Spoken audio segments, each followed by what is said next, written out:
Hello बच्चों। मैं शिवानी कुमार ज्ञान 24x7 से। आज हम पढ़ने वाले हैं सिक्स क्लास का ज्योग्राफी का पहला चैप्टर, जिसका नाम है सौर मंडल में पृथ्वी। सबसे पहले हम ये जान लेते हैं कि सौर मंडल का मतलब होता है सौर परिवार, यानी पृथ्वी सौर परिवार का एक हिस्सा है। ठीक है, तो आगे बढ़ते हैं और चलते हैं अपने सिक्स चैप्टर फर्स्ट चैप्टर की ओर। ठीक है, सूर्य के बाद आकाश को देखना कितना अच्छा लगता है।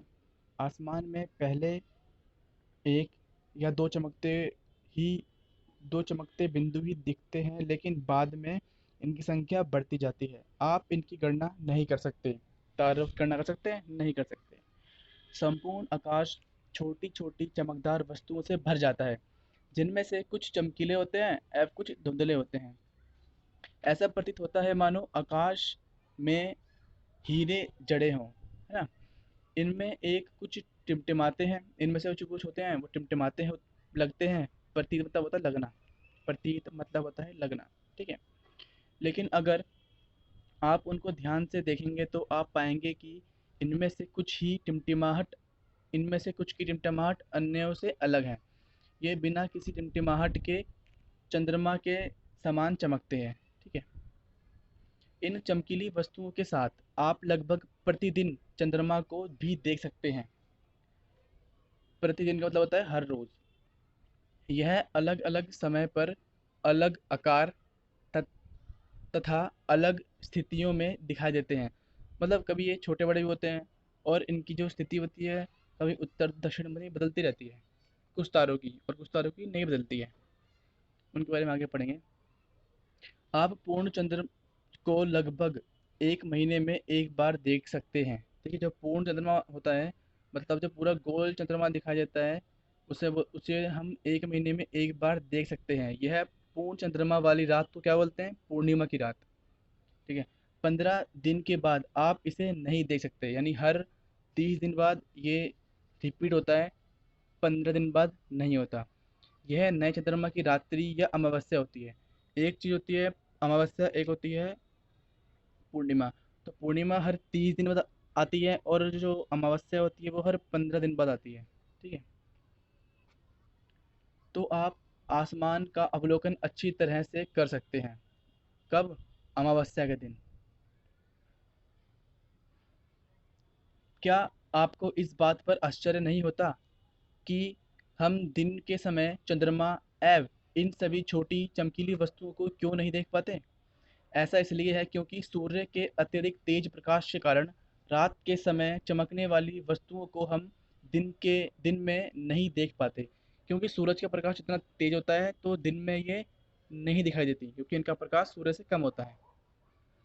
सूर्य, चंद्रमा तथा वे सभी वस्तुएं जो रात के समय आसमान में चमकती हैं खगोलीय पिंड कहलाती हैं। यानी जो भी चीज़ आकाश में है वो क्या है? एक खगोलीय पिंड है। कुछ खगोलीय पिंड बड़े आकार वाले तथा गर्म होते हैं। ये गैसों से बने होते हैं। इनके पास अपनी ऊष्मा तथा प्रकाश होता है, जिसे वे बहुत बड़ी मात्रा में उत्सर्जित करते हैं। इन खगोलीय पिंडों को क्या बोलते हैं? तारा। सूर्य भी एक तारा है। ठीक है, आगे बढ़ते हैं।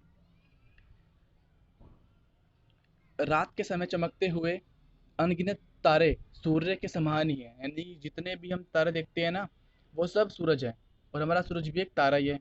तो ये बहुत सारे सूरज आसमान में चमक रहे होते हैं, लेकिन ये इतने छोटे क्यों होते हैं? क्योंकि हमसे बहुत बहुत दूर होते हैं, बहुत दूर।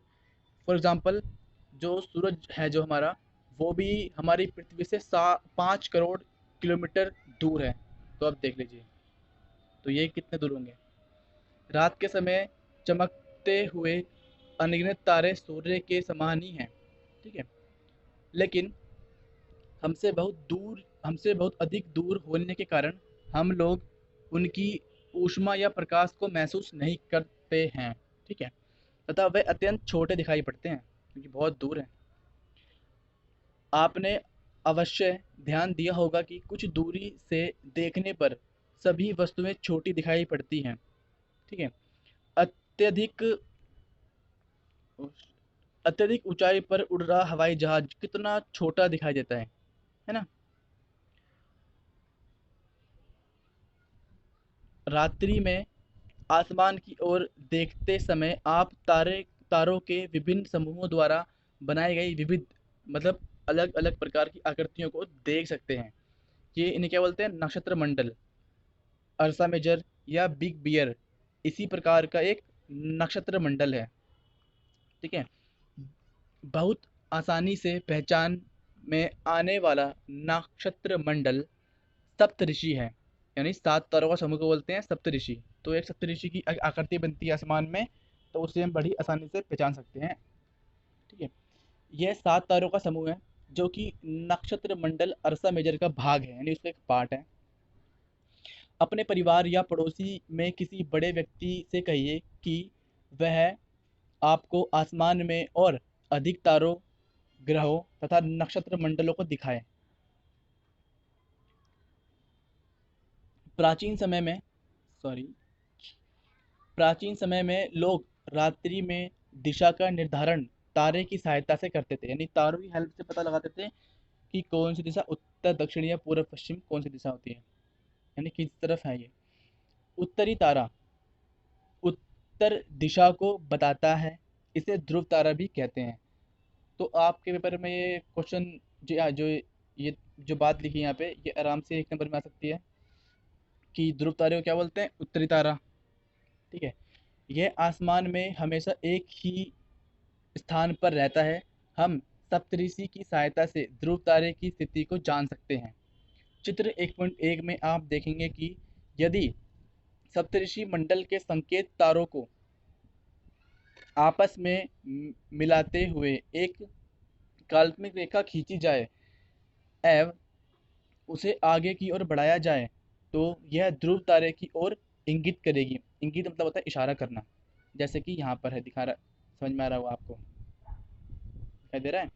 अगर मैं यहाँ पर सप्तऋषि तारा नक्षत्र मंडल ये है, अगर मैं यहाँ पर इसको मिलाता हूँ ना, तो ये ध्रुव तारा यहाँ पे आएगा। ठीक है। तो आगे बढ़ते हैं। कुछ खगोलीय पिंड में अपना प्रकाश एवं ऊष्मन नहीं होते। ठीक है। लेकिन तारों में होता है। लेकिन कुछ खगोलीय पिंड ऐसे होते हैं जिनमें खुद का प्रकाश और ऊर्जा, ऊष्मा नहीं होती। वे तारे के प्रकाश से प्रकाशित होते हैं। जैसे ऐसे पिंड क्या बोलते हैं? ग्रह या फिर उपग्रह, दोनों में से कोई भी हो सकता है। ग्रह जिसे अंग्रेजी में प्लैनेट कहते हैं, ग्रीक भाषा में प्लेट प्लेनेटाई शब्द से बना है, जिसका अर्थ होता है परिभ्रमक, अर्थात चारों ओर घूमने वाला। परिभ्रमक होता है चारों ओर घूमने वाला। ठीक है। पृथ्वी जिस पर हम रहते हैं एक ग्रह है। ठीक है। यह है अपना संपूर्ण प्रकाश एवं ऊष्मा सूर्य से प्राप्त करती है ना। जो पृथ्वी के सबसे नजदीक का तारा है वो कौन है? सूरज तो है, सूरज भी एक तारा है। पृथ्वी को बहुत अधिक दूरी से, जैसे चंद्रमा से देखने पर यह चंद्रमा की तरह चमकती हुई प्रतीत होगी।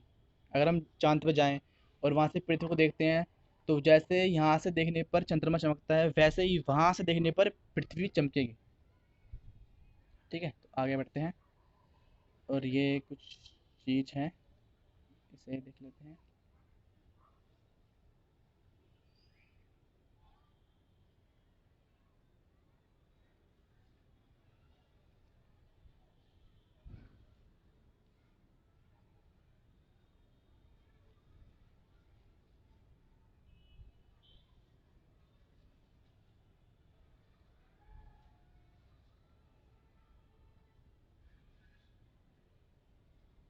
अब ठीक है। ठीक है। तो सबसे पहले पढ़ते हैं। हाँ, तो हमारे सौर मंडल में कितने ग्रह हैं? 8 ग्रह हैं। ठीक है। उनमें से पहला जो ग्रह सूरज के सबसे पास है, उसका नाम है बुध। फिर आता है शुक्र, फिर आती है हमारी पृथ्वी, फिर आता है मंगल ग्रह। और इन चारों को बोलते हैं हम आंतरिक ग्रह। ठीक है। जो आंतरिक ग्रह बोलते हैं, जो ये है। ठीक है, आंतरिक ग्रह। आगे बढ़ते हैं।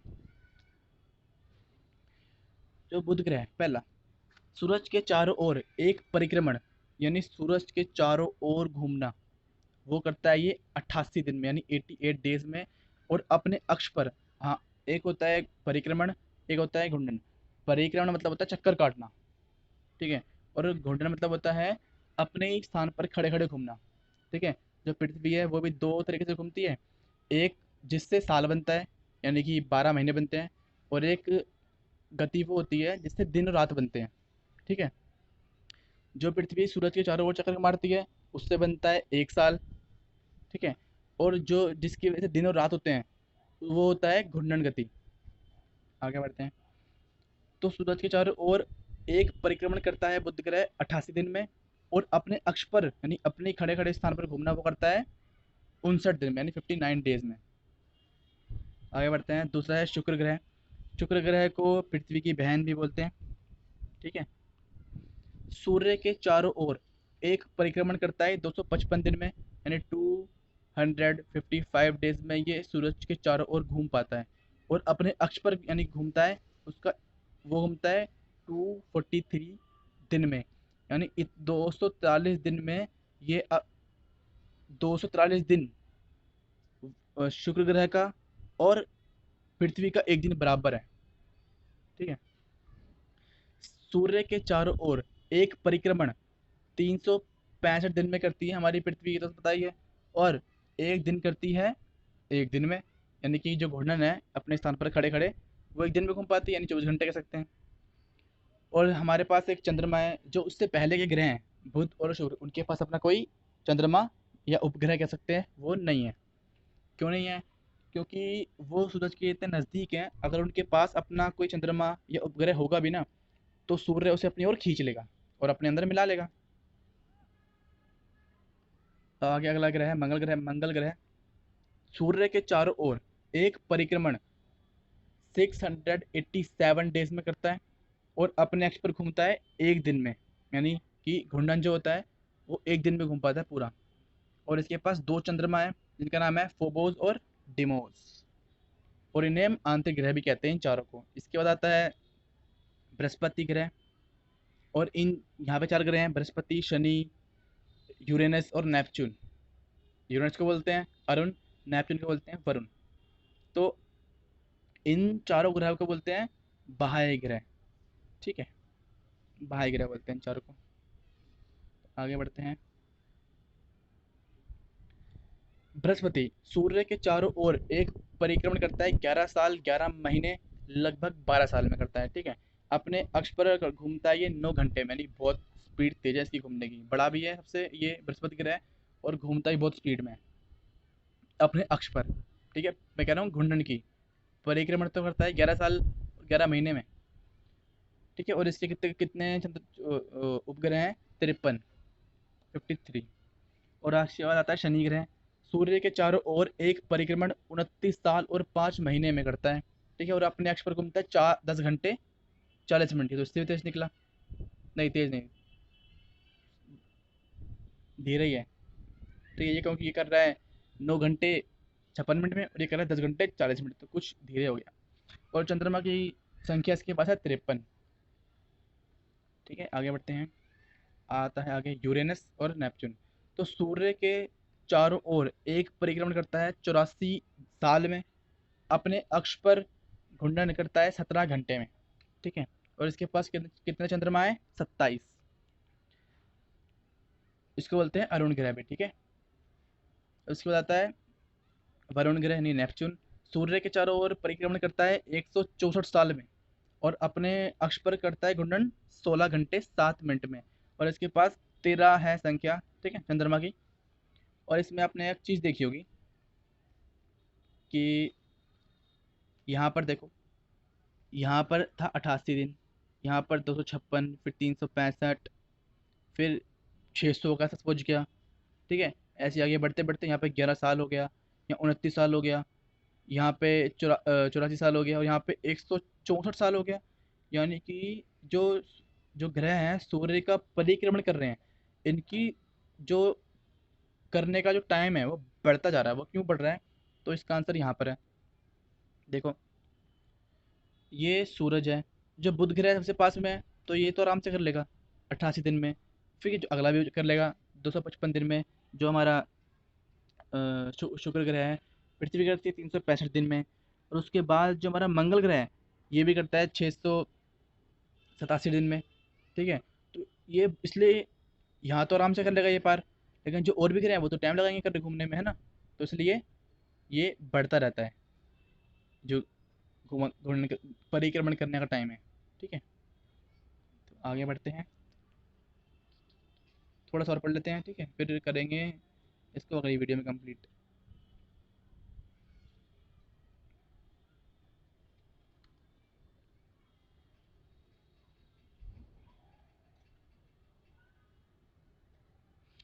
आसमान में दिखने वाले दिखने वाला चंद्रमा एक उपग्रह है, ठीक है। जो आसमान में हम चांद देखते हैं ना, ये पृथ्वी एक उपग्रह है, ठीक है। ये हमारी पृथ्वी का सहचर है, यानी कि साथ साथ घूमता है। जिस तरह से पृथ्वी चक्कर काटती है सूरज के, उसी प्रकार से जो उपग्रह है वो चक्कर काटता है ग्रह के, इसे बोलते हैं उपग्रह, ठीक है। यह हमारी पृथ्वी का सहचर है तथा इसके चारों ओर चक्कर लगाता है।